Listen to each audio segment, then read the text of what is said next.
112 అడుగులు ఉండి ఈ శివ స్టాచ్యూ అయితే కనుక మన కోయంబత్తూరులో అయితే ఉందండి. సో ఇప్పుడు మహాశివరాత్రికి దీన్ని అయితే కనుక రెడీ చేస్తున్నారు.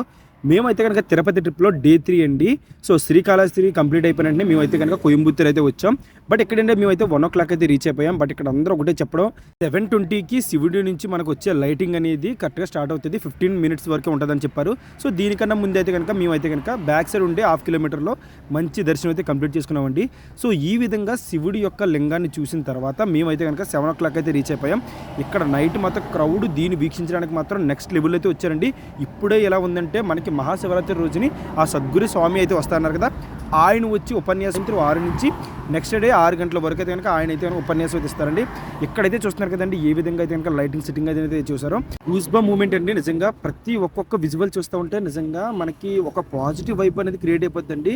మన కళ్ళలో వాటర్ కూడా వస్తుంది అన్నట్టుగా ఉంది.